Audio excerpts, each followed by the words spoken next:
इस video lecture में हम लोग बात करने वाले हैं जो लास्ट जहाँ ये रुकी हुई थी वहीं से कंटिन्यू करने वाले हैं। ठीक है, तो पहला टॉपिक है आज कंपोनेंट ऑफ अ वेक्टर। क्या बच्चों?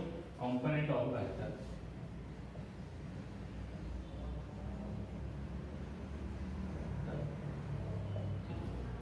तो कंपोनेंट ऑफ अ वेक्टर समझने से पहले हमें क्या समझना होगा कि हमारे पास जो एक्सिस है, एक्स एक्सिस, वाई एक्सिस और जेड एक्सिस, तो उसकी डायरेक्शन में यूनिट वेक्टर क्या होता है। ठीक है, उसकी डायरेक्शन में यूनिट वेक्टर क्या होता है।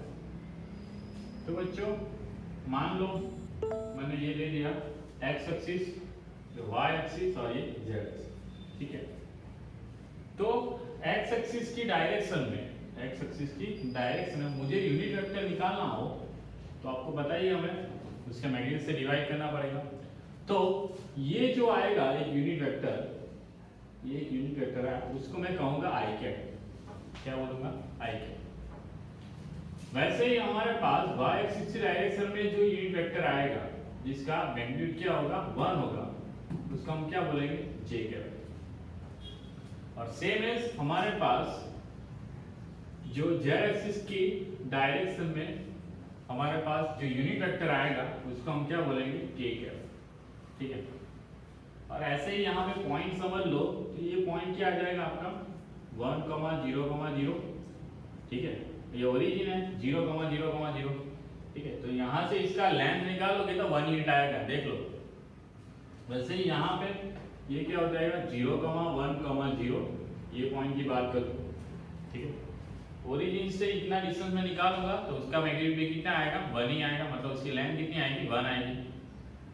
सेम एज यहाँ पे भी इसका मैग्नीट्यूड कितना आएगा? 1। इसके कोऑर्डिनेट क्या हो जाएंगे ये पॉइंट के? 0, 0, 1। ठीक है, तो मतलब एक्स एक्सिस की डायरेक्शन में जो यूनिट वेक्टर होगा उसको हम क्या बोलेंगे? आई कैप। वाई एक्सिस की डायरेक्शन में जो होगा उसको हम क्या बोलेंगे? जे कैप। और जेड एक्सिस की डायरेक्शन में जो यूनिट वेक्टर होगा उसको हम क्या बोलेंगे? के कैप। ठीक है, अब हम बात कर लेते हैं कंपोनेंट ऑफ अ वेक्टर। ठीक है, वेक्टर के कौन कौन से कंपोनेंट होते हैं उसके बारे में। ठीक है, तो उसके लिए हम लोग फिर से यहाँ पे एक्स एक्सिस, वाई एक्सिस और जेड एक्सिस ले लेता हूं और यहाँ पे एक पॉइंट प्लॉट कर लेते हैं। थोड़ा ये वाला ये ले लिया मैंने P, x, y, z। क्या ले लिया बच्चों? x, y, z। ये पोजीशन वेक्टर ले लिया। ठीक है, ये position vector OP is equal to r bar, है ना? ऐसे हम लोग इसको डिनोट करते हैं। कैसे? OP is equal to r vector. ठीक है, OP is equal to r vector. ठीक है, फिर से मैंने बोल दिया r बार, हम क्या बोलेंगे? वो position vector OP is equal to r vector. ठीक है, तो यहाँ पे ये जो पोजीशन वेक्टर OP है उसको कंपोनेंट के फॉर्म में किस तरह से लिखा जाता है उसके बारे में बात करते हैं। ठीक है, आपको पता ही होगा कि ये जो लाइन थी वो x थी, तो इस लाइन इस डायरेक्शन में यूनिट वेक्टर लिखा जाए, मतलब इस डायरेक्शन में ऐसा वेक्टर जिसका मैग्नीट्यूड क्या हो? x हो, तो वो कौन सा हो जाएगा? xi cap. क्या हो जाएगा? xi cap. और यहाँ पे ये जो वेक्टर है हमारे पास हो जाएगा yj कैप, और ये जो वेक्टर हो जाएगा हमारे पास zk कैप। ठीक है, तो थोड़ा सा समझो, तो ये वेक्टर क्या है हमारे पास? x, जिसकी मैग्नीट्यूड क्या है? x है, और ये सिर्फ हमने क्या कर दी? इसको डायरेक्शन दे दी, मतलब xi लिखा, मतलब xi कैप लिखा, इसका मतलब क्या हो गया? x एक्सिस के अंदर, x एक्सिस के ऊपर, x एक्सिस के ऊपर x मैग्नीट्यूड वाला वेक्टर, उसको क्या बोलेंगे? xi vector. x क्या है? उसका मैग्नीट्यूड है।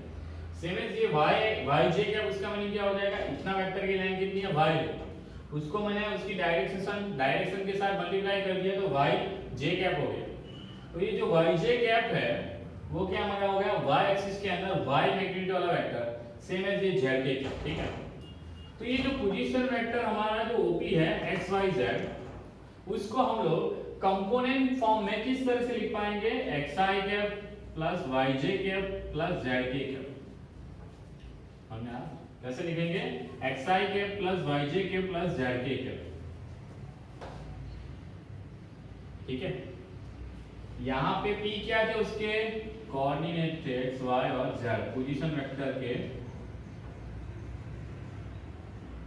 क्या थे, कोऑर्डिनेट p, मतलब जनरल पॉइंट था कोई p, ठीक है। तो उसको हम लोग कंपोनेंट फॉर्म में कैसे लिखेंगे, xi के प्लस yj के प्लस z के, ठीक है।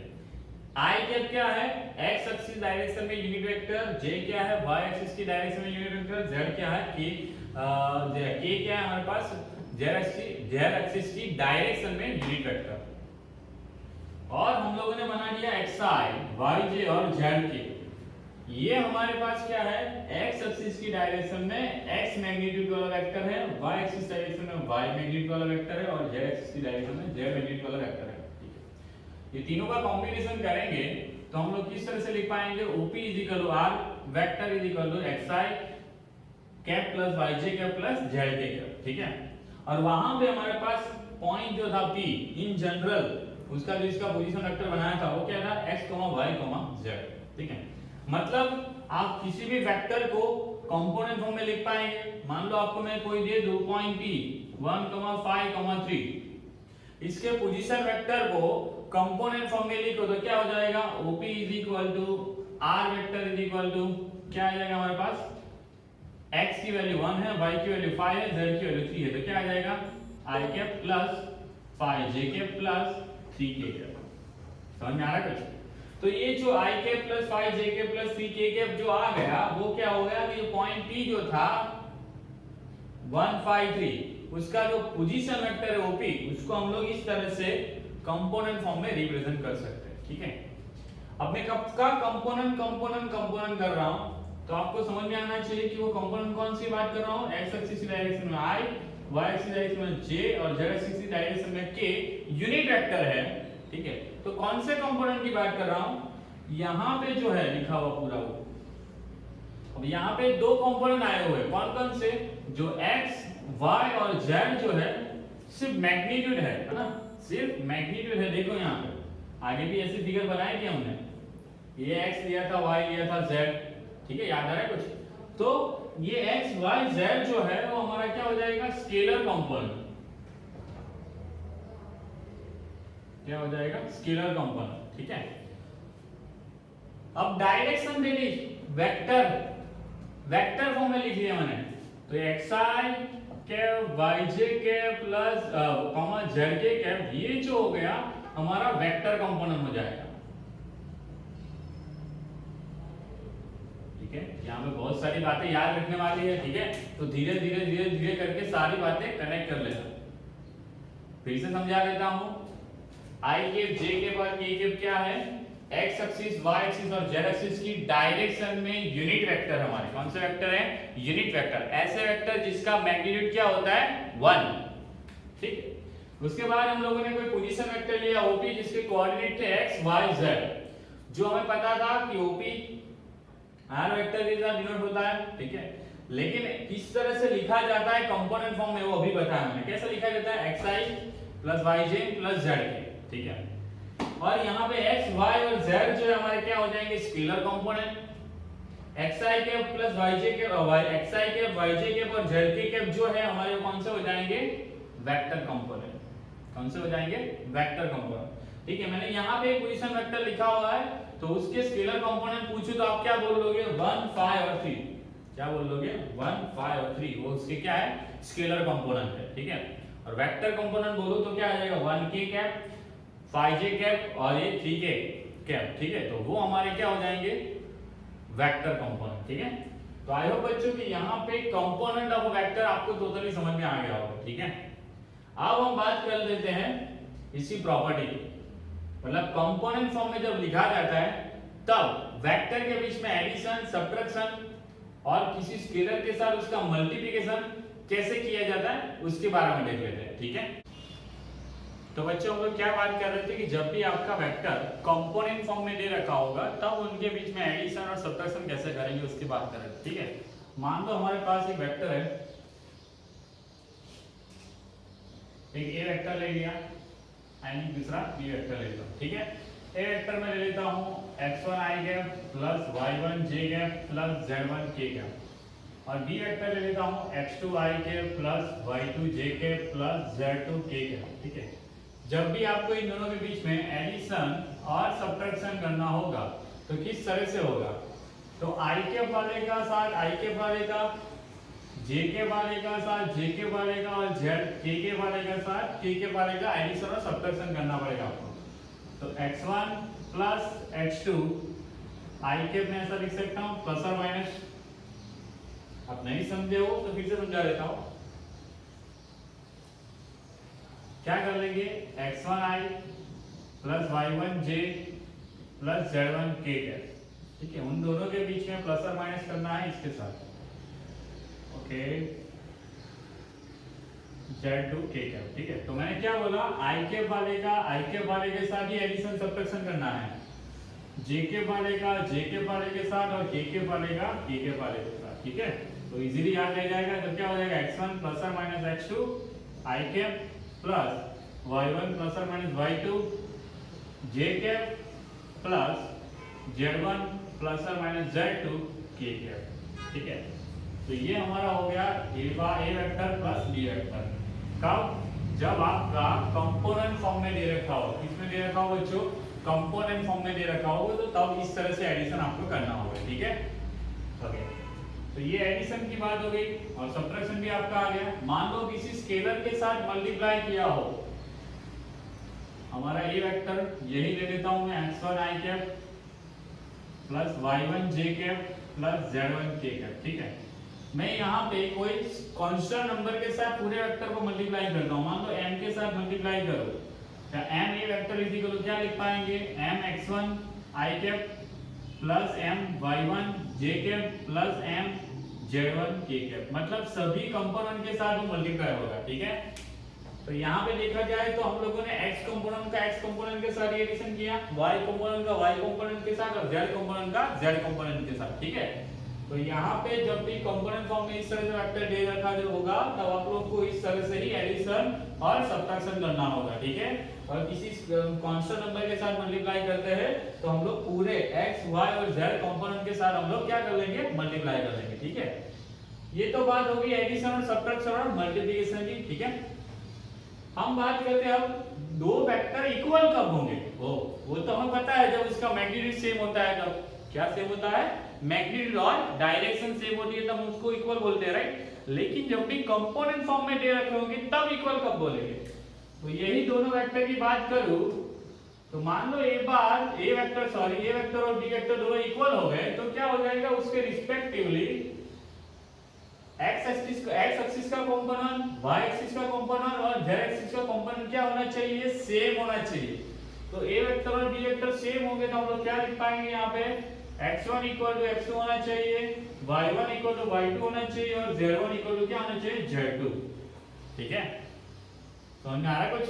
तभी ये दोनों वेक्टर क्या हो जाएंगे आपके इक्वल वेक्टर। क्यों, क्योंकि उसका मैग्नीट्यूड सेम होता है। ठीक है, मानो इसका मैग्नीट्यूड निकालने की ट्राई करो तो कैसे होगा,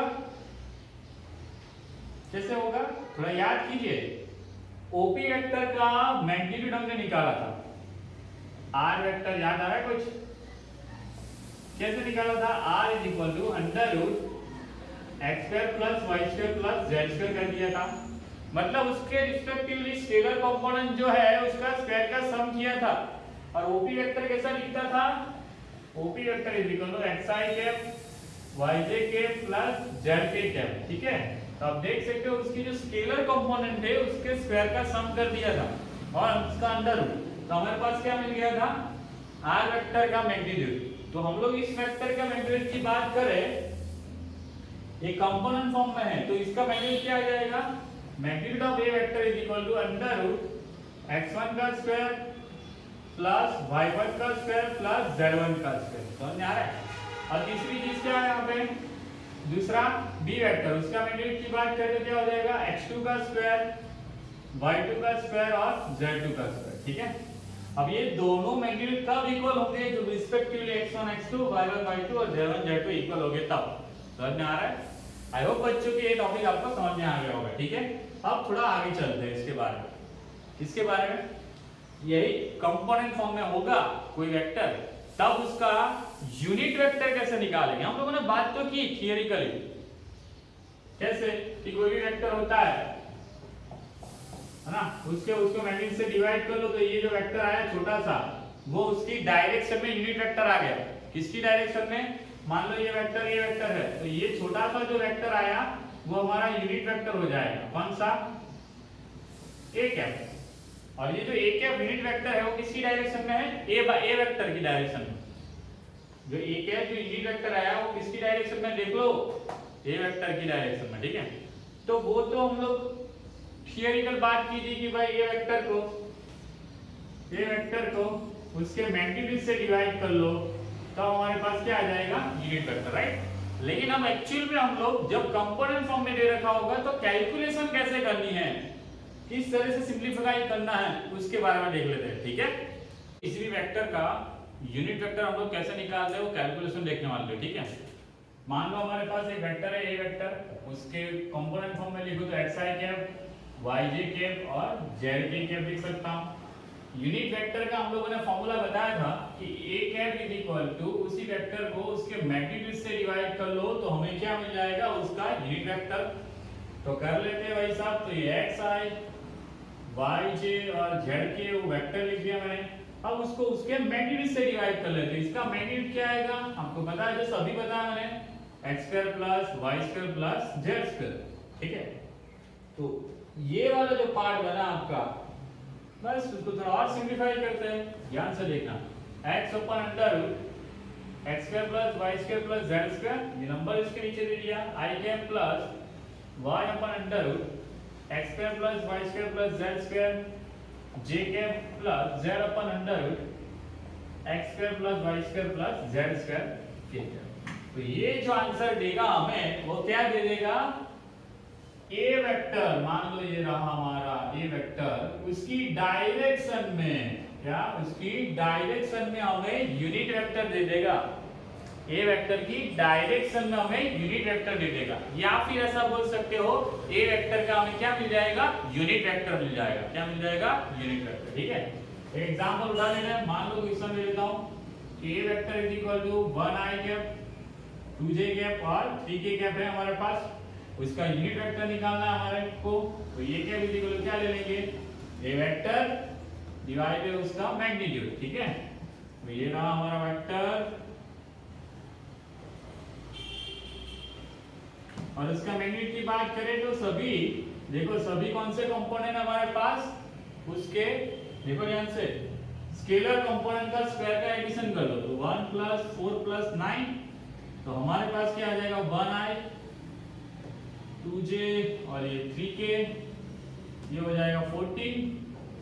तो बच्चों हमारे पास निकल के आया a cap is equal to 1 upon root 14, i cap plus 2 upon root 14, j cap plus 3 upon root 14 k cap. ठीक है, ओके। तो ये बच्चों बात हो गई यूनिट वेक्टर कैलकुलेट कैसे किया जाता है। ठीक है, ये तो बहुत आसान तरीका है। ओके, अब थोड़ी यहीं पे थोड़ी मजेदार बात बताता हूं जो हम लोगों ने स्टार्टिंग में पढ़ा था पहले लेक्चर में, direction, cosine and direction ratio. कोई भी वेक्टर इस तरह से कंपोनेंट फॉर्म में होगा तो उसका डायरेक्शन रेशियो और डायरेक्शन कोसाइन कैसे निकालेंगे? याद करो, मैंने ओपी वेक्टर लिखा था ऐसा ही था। मतलब वो क्या था हमारे पास? इन जनरल एक पोजीशन वेक्टर था। तो मैंने ऐसा बोला था x, y और z जो हमारे आ रहे थे कोऑर्डिनेट्स, वही हमारे क्या हो रहे थे? Direction ratio. मतलब जब भी कोई इस तरह से क्वेश्चन दिया जाए तो हमारे डायरेक्शन रेशियो कौन से हो जाएंगे? मतलब जो भी हमारा इस तरह से कंपोनेंट फॉर्म में वेक्टर दिया जाए तो उसका डायरेक्शन रेशियो क्या हो जाएगा बच्चों? बहुत ही आसान से a = x, b = y और c = z। मतलब जो हमारे स्केलर कंपोनेंट है x, y, z, scalar component है, वही हमारे क्या हो जाएंगे? Direction ratio. ठीक है, ओके। अब बात कर लेते हैं डायरेक्शन कोसाइन की। डायरेक्शन कोसाइन की, ठीक है। थोड़ा याद करो, दिमाग पे जोर डालो। तो हम लोगों ने करवाया था L is equal to x upon R. R क्या था? जो ये पोजीशन वेक्टर था उसका मैग्नीट्यूड था। वो मैग्नीट्यूड क्या है बच्चों? x upon under root x square plus y square plus z square. अब ध्यान से देखो ये टर्म को, ये टर्म कहां दिख रही है आपको? यहां पे, ये रही। समझ में आ रहा है कुछ? दूसरा देखो m, या ये रहा। तीसरा देखो n, ये रहा हमारे पास। मतलब क्या करना है आपको? किसी भी इस तरह से वेक्टर दे रखा होगा, कौन से फॉर्म में? कंपोनेंट फॉर्म में, तब उसका डायरेक्शन रेशियो निकालने के लिए आप क्या करोगे? उस डायरेक्शन रेशियो कैसे निकालोगे? तो उसका स्केलर पार्ट ले लेना है, ठीक है, ये रहा। लेकिन डायरेक्शन कोसाइन कैसे निकालोगे? उसको हम लोग उसका पहले यूनिट वेक्टर निकाल लेंगे। क्या निकाल लेंगे? Unit vector. और यूनिट वेक्टर में ये वाला जो पार्ट है वो हमारा क्या बन जाएगा? L, ये वाला पार्ट m, और ये वाला पार्ट क्या बन जाएगा? n। तो उस तरह से हम लोग डायरेक्टली उसका डायरेक्शन कोसाइन हम लोग निकाल पाएंगे, ठीक है। तो बच्चों हम लोगों ने यहाँ पे वेक्टर बना हुआ है। क्वेश्चन देखो सीधा सीधा, a vector is equal to 1i cap plus 2j cap plus 3k cap, right. तो इसके आपको पूछा जाए डायरेक्शन रेशियो क्या हो जाएंगे? तो मैं लिख लूंगा a is equal to 1, b is equal to 2 and c is equal to 3।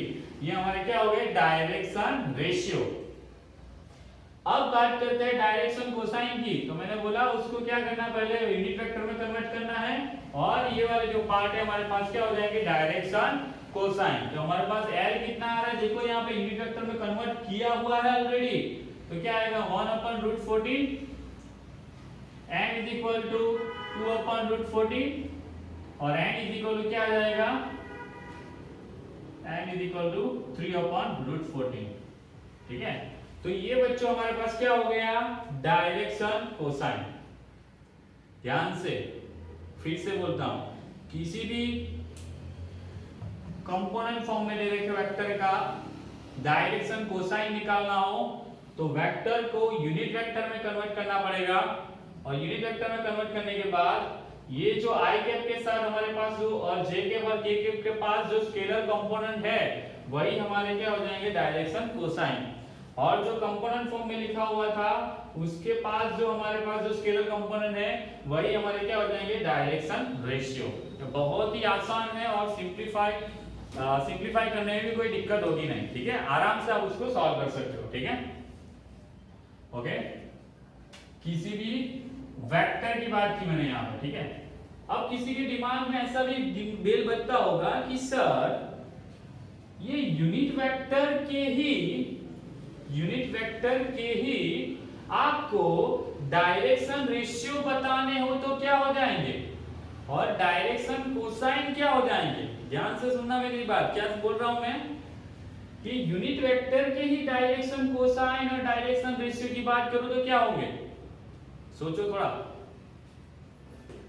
Vector का निकालना था तो उसको यूनिट वेक्टर में कन्वर्ट किया। यूनिट वेक्टर में कैसे कन्वर्ट किया? उसके वेक्टर को उसके मैग्नीट्यूड से डिवाइड किया। समझ आ रहा है? तो सभी स्केलर कंपोनेंट के नीचे उसका मैग्नीट्यूड आ गया, देखो।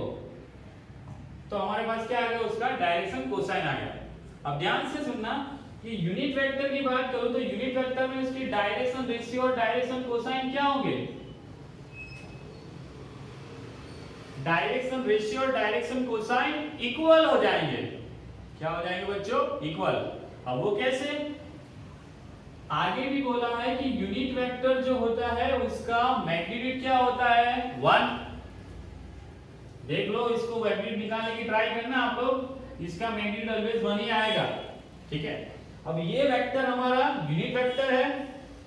अब इसकी बात जो करूं कि उसका जो मैग्नीट्यूड है वो तो 1 आने वाला है। अब इसको फिर से हमें क्या निकालना है? इसके स्केलर डायरेक्शन कोसाइन और डायरेक्शन रेशियो निकालने के लिए इस तरह से जैसे हम लोगों ने मैग्नीट्यूड से डिवाइड किया वैसे इसके मैग्नीट्यूड से हम लोग डिवाइड करेंगे तो वो तो 1 ही आता है। तो डिवाइड करेंगे तो इसमें तो कोई चेंज होने वाला नहीं है। मतलब यूनिट वेक्टर का फिर से यूनिट वेक्टर निकालेंगे तो यहाँ पे कोई चेंज होने वाला नहीं है। मतलब क्या बोल सकते हो? ये जो है पार्ट हमारा क्या हो जाएगा? डायरेक्शन कोसाइन, और वही पार्ट हमारा क्या हो जाएगा? डायरेक्शन रेशियो, क्योंकि डायरेक्शन रेशियो किसको बोलते हैं, जिस वेक्टर के हमारे पास स्केलर कंपोनेंट होंगे उसी को डायरेक्शन रेशियो बोलेंगे, और वही कंपोनेंट वाले वेक्टर को हम लोग उसके मैग्नीट्यूड से डिवाइड करेंगे, तब जो आने वाले पार्ट, तब जो आते हैं हमारे पास जो कंपोनेंट स्केलर कंपोनेंट, उसको हम लोग क्या बोल रहे हैं, डायरेक्शन कोसाइन। लेकिन यहाँ पे यूनिट वेक्टर की बात करूं कि यूनिट वेक्टर की डायरेक्शन कोसाइन और डायरेक्शन रेशियो की बात करूं तो वो चीज तो क्या हो जाएंगी, दोनों सेम। पूछो क्यों, क्योंकि यूनिट वेक्टर का जो मैग्नीट्यूड है वो तो 1 होता है, अब इसके मैग्नीट्यूड से इसको डिवाइड करो तो डायरेक्शन कोसाइन और डायरेक्शन रेशियो क्या हो जाएंगे, सेम। आई थिंक आपको समझ में आ रहा होगा, ठीक है। फिर से सारी बात बता देता हूं वन लाइन में, कि जब भी आपको कोई वेक्टर इस तरह से कंपोनेंट फॉर्म में दे रखा होगा तब उसके डायरेक्शन कोसाइन और डायरेक्शन रेशियो कैसे निकालोगे, तो उसके स्केलर पार्ट हमारे डायरेक्शन रेशियो, उसको यूनिट वेक्टर में कन्वर्ट करो, यूनिट वेक्टर के स्केलर पार्ट हमारे डायरेक्शन कोसाइन। दूसरी बात, जब भी यूनिट वेक्टर की डायरेक्शन कोसाइन और डायरेक्शन वेक्टर की डायरेक्शन रेशियो की बात की जाए तो उसकी जो स्केलर कंपोनेंट है वही हमारे डायरेक्शन रेशियो और डायरेक्शन कोसाइन हो जाएंगे और वो दोनों क्या होंगे, इक्वल होंगे। आई होप बच्चों कि इतना आपको समझ में आ रहा है, ठीक है। तो बच्चों हम लोगों ने इस वीडियो लेक्चर में देखा कि कंपोनेंट फॉर्म वेक्टर का क्या होता है, स्केलर कंपोनेंट क्या होता है, वेक्टर कंपोनेंट क्या होता है, एक्स एक्सिस, वाई एक्सिस और जेड एक्सिस की डायरेक्शन में यूनिट वेक्टर क्या लेना है आपको, उसके बारे में डिस्कशन किया। या उसके बाद हम लोगों ने उसका मैग्नीट्यूड कैसे निकाले उसके बारे में डिस्कशन किया, ठीक है। और उसके बीच में कंपोनेंट फॉर्म में दे रखे होंगे तब उसके बीच में एडिशन सब्ट्रैक्शन कैसे करना है, और किसी स्केलर के साथ मल्टीप्लाई करते हैं तो वो किस तरह से करना, उसके बारे में डिस्कशन किया। फिर हम लोगों ने यूनिट वेक्टर कैसे कैलकुलेट किया जाता है उसके बारे में डिस्कशन किया, और उसके बेसिस पे हम लोगों ने उसके डायरेक्शन रेशियो और डायरेक्शन कोसाइन भी कैलकुलेट करना सीखा। और यहाँ पे हम लोगों ने बात की कि यूनिट वेक्टर के डायरेक्शन रेशियो और डायरेक्शन कोसाइन क्या हो जाएंगे, सेम हो जाएंगे, ठीक है। अभी भी हमारे पास बहुत सारी थियरी बची है, ठीक है। एक छोटा सा टॉपिक ले लेता हूँ, उसके बाद इस वीडियो को एंड करता हूँ, ठीक है। तो बच्चों यहाँ पे मैंने एक छोटा सा टॉपिक लिया है जो हमारे लिए बहुत काम का है, condition of collinearity of vector. मतलब क्या कि जब दो वेक्टर आपको कोलिनियर दे रखे होंगे तब उसके लिए कंडीशन क्या बनेगी, ठीक है। अब हमें पता है कोलिनियर वेक्टर किसको बोला जाता है, जो दो वेक्टर पैरेलल होंगे या फिर एक लाइन में आए होंगे उसको हम लोग क्या बोलेंगे, कोलिनियर वेक्टर, ठीक है। तो हमारे पास मान लो एक वेक्टर है ए वेक्टर, इसको कोलिनियर वेक्टर में भी इस डायरेक्शन में इस तरह से बी वेक्टर हो सकता है, या फिर कोई दूसरी अपोजिट डायरेक्शन में सी वेक्टर इस तरह से हो सकता है। समझ में आ रहा है कुछ, ठीक है। तो ए वेक्टर को बी वेक्टर कोलिनियर हो रहा है, एक ही डायरेक्शन में है। सी वेक्टर की बात करें वो भी कोलिनियर है लेकिन डायरेक्शन क्या है उसकी अपोजिट है, ठीक है। तो अब यहाँ पे कोलिनियर वेक्टर में डायरेक्शन एक तो अपोजिट हो सकती है या फिर सेम हो सकती है, वो चेंज होगा। दूसरा क्या चेंज होगा, यहाँ पे दूसरी बात करें तो उसके मैग्नीट्यूड में फर्क पड़ेगा। क्या फर्क पड़ेगा, मैग्नीट्यूड में, ठीक है। हम लोगों ने थोड़ी बहुत बातें की थी आगे कि इस वेक्टर को 2 से मल्टीप्लाई करो तो इसका मैग्नीट्यूड क्या हो जाएगा, 2 टाइम ऑफ इसका मैग्नीट्यूड हो जाएगा, राइट। और लेंथ बड़ी हो जाएगी उसकी, डायरेक्शन सेम रहेगी, राइट। -2 से मल्टीप्लाई करो तो डबल हो जाएगी लेंथ, लेकिन वो क्या हो जाएगा, अपोजिट डायरेक्शन में आ जाएगा। समझ में आ रहा है, ऐसा कुछ कॉन्सेप्ट हमने सीखा था मल्टीप्लाई होने वाला। तो यहाँ पे इन दोनों वेक्टर की कोलिनियरिटी की बात करूं, ये दोनों वेक्टर कोलिनियर है तो उनके सिर्फ मैग्नीट्यूड में फर्क होगा। तो मैं ऐसा बोल सकता हूं A vector is equal to B vector, magnitude में चेंज है तो दैट्स व्हाई मैं क्या लिख सकता हूं, A vector is equal to lambda time B vector, और lambda is anything positive number, यहाँ क्या है, एनी पॉजिटिव नंबर, क्योंकि यहाँ पे हमारी डायरेक्शन क्या है, सेम है। समझ में आ रहा है कुछ। तो इसका मैग्नीट्यूड और इसके मैग्नीट्यूड में यही कुछ फर्क होगा, कोई लैम्बडा टाइम्स का क्या होगा, लैम्बडा टाइम्स का। मान लो ये 1 यूनिट ले लिया और इसको बात करें लैम्बडा इज इक्वल टू 2 ले लो तो ये कितना हो जाएगा, 2 यूनिट हो जाएगा। समझ में आ रहा है कुछ। लैम्बडा इज इक्वल टू 1 ले लो और इसको मैं लैम्बडा इज इक्वल टू 2 ले लूं तो इसकी बात करूंगा तो इसका मैग्नीट्यूड क्या हो जाएगा, 2 टाइम हो जाएगा। सिंपल बात बोल रहा हूं, इसका मैग्नीट्यूड और इसके मैग्नीट्यूड की बात करूं तो उन दोनों में कितना फर्क होगा, लैम्बडा टाइम का फर्क होगा ना, डायरेक्शन तो सेम है। अब इन दोनों की बात करूं, ये दोनों वेक्टर की बात करूं तो ये कोलिनियर तो है ही, लेकिन डायरेक्शन अपोजिट है। मतलब जब भी हम लोग नेगेटिव डायरेक्शन में वेक्टर लिखना चाहे तो इस तरह से लिख ही सकते हैं हम लोग। मान लो इन दोनों का मैग्नीट्यूड सेम हो, क्या हो, इन दोनों का मैग्नीट्यूड सेम, तो हम लोग क्या लिखते हैं, a vector is equal to minus c vector, magnitude same होगा तब। अब लेकिन मैग्नीट्यूड सेम नहीं है तो हम लोग क्या लिख सकते हैं इसको, माइनस लैम्डा टाइम इसका मैग्नीट्यूड आ जाएगा। समझ में आ रहा है कुछ? तो इन जनरल मैं ऐसा बोल सकता हूं कि कोई वेक्टर a किसी b वेक्टर को पैरेलल होगा, मतलब क्या, कोलिनियर होगा, कोलिनियर वेक्टर होगा, तब उसके लिए कंडीशन क्या आ जाएगी, a vector is equal to plus और माइनस लैम्डा b वेक्टर। क्या हो जाएगा, a vector is equal to plus और माइनस लैम्डा b वेक्टर। ठीक है, इसमें फर्क पड़ेगा उसके सिर्फ मैग्नीट्यूड में। ठीक है, चलो एक क्वेश्चन ले लेता हूं। So that vector a bar is equal to 2i cap 3j cap 4k cap is collinear with vector b bar is equal to -4i cap -3j cap और -8k कैप। मतलब इसके साथ क्या हमें कोलिनियर दिखाना है, तो क्या करना है बच्चों, सिर्फ हमें एक कांस्टेंट बाहर निकाल देना है वेक्टर में से और दोनों को इक्वल दिखा देना, बस खत्म। ध्यान से देखो, तो ये b वेक्टर है हमारा, उनमें से ये क्या ले लेता हूं, -6, इनमें से -2 बाहर निकाल लेता हूं, तो -2 बाहर निकाल लिया तो क्या हो जाएगा, ये 2i cap plus 3j cap plus 4k cap. अब ये वेक्टर तो हमारे पास क्या है ऑलरेडी, a वेक्टर है, तो हम लोग क्या लिख सकता हूं, b vector is equal to -2 time a vector. तो ये देखो b vector is equal to lambda minus lambda time a vector follow हो रहा है यहाँ पे। तो वही कंडीशन है, मतलब जब भी आपको दो वेक्टर को कोलिनियर दिखाने हो तो देख लो पहले कि दोनों वेक्टर में से क्या कॉमन निकल सकता है, जो कॉमन निकलता है उसको इस फॉर्म में डिनोट कर लो। तो ये सेटिस्फाई करेगा, ये कंडीशन सेटिस्फाई करेगा, तो हम लोग क्या बोलेंगे, दोनों वेक्टर कोलिनियर है।